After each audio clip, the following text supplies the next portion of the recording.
Ostalo je još da predstavim knjigu Srbi narod koga nema ili Ekonomija identiteta.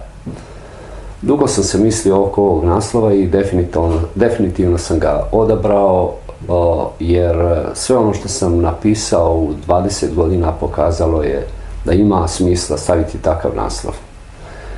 Za sam početak pročitao bih citat lidera zapadnog svijeta koji je predvodio jednu od najuređenijih država na svijetu i jedan od najhomogenijih naroda na svijetu.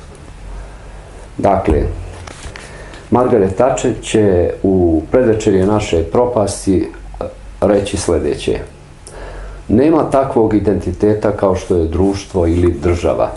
Tapiseriju od ljudi i žena i kvalitet života svakog pojedinca i kako je svako od nas pripremljen za preuzimanje odgovornosti za sebe stavljam iznad svega drugog. Dakle, jedno osjećanje da je život pojedinca vredniji od bilo čega drugog jeste bila ideja kojom se vodio svijet u tom trenutku, onaj svijet koji je porušio komunizam i sve ono što nije bio liberalni kapitalizam.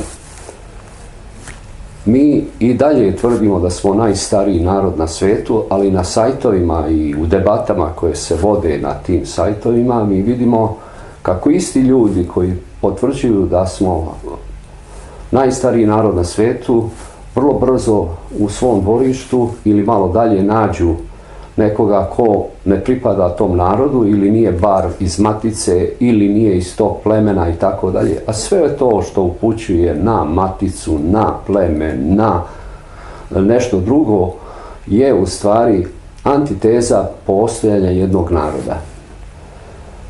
U svojoj knjizi koja u stvari je naučno delo, ja sam koristio dominantno dve naučne discipline. Jedna je ekonomija identiteta i druga je teorija igara. U ekonomiji identiteta su važne norme i važna je dobit pri svakom od izbora u našem ponašanju. Dakle, pri izboru hoćemo li biti nacionalista ili internacionalista, hoćemo li ostati u kući na očevom imanju ili u očevoj firmi ili ćemo otići u Sjedinjene Američke Države, znači uvijek voditi ta dobit, lična dobit. I mi ćemo voditi strategije kao što će i ona druga strana voditi strategije. Ali ta priča o ekonomiji identiteta gdje u stvari imamo saborce po recimo nacionalnom pitanju i otpadnike koji su protiv takvog rješenja, ima i svojih nedostataka, pa sam zbog toga uveo i teoriju igara koja obično nije poznata onima koji poznaju ekonomiju identiteta. A teorija igara prepoznaje učesnike u igri. I ti učesnici u igri mogu nekada da sarađuju, a oni su obično konkurenti. Bore se za pobedu i za onu veću količinu novca ili veće i značajnije priznanje. Dakle, u teoriji igara mi imamo konkurente koji se bore za nagradu i za pobedu i tako se ponašamo mi kada idemo u školu, kada radimo u nekoj firmi, kada ratujemo protiv druge države i tako dalje. Već sama riječ rat upućuje da mi nemamo samo posla u životu sa konkurencijom. Mi imamo posla i sa neprijateljem. I to ništa nije novo i to nije ništa nepoznato svijetu, biološkom svijetu iz koga i mi sami potičemo i u kome obitavamo. Dakle, sem konkurencije potrebno je prepoznati i neprijatelja. U životinjskom svijetu, sem u slučaju lava, mi nemamo neprijatelja unutar iste vrste. Dakle, lavovi su međusobno i konkurenti, jedan će ostati sa lavicama, drugi će biti neoženjeni i čekati moment da ga pobjede, ali u toj samoj pobjedi oni idu do kraja tako što ubijaju lava i njegovo potomstvo i zasnivaju svoje. Dakle, istu priču ponavlja čovječanstvo. Jedni narodi ratuju protiv drugih da bi im nametnuli svoju volju, svoje vođe i svoju ideologiju.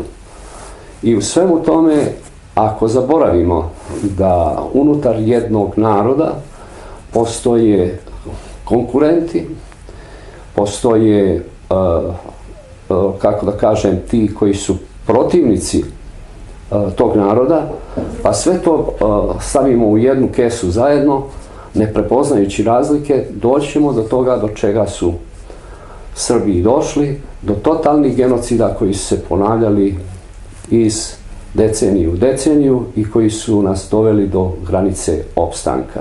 Dakle, Srbi narod koga nema, ekonomija identiteta pokazuje na jedan uređen, sistemski i matematički opisan način ishod svih naših ponašanja.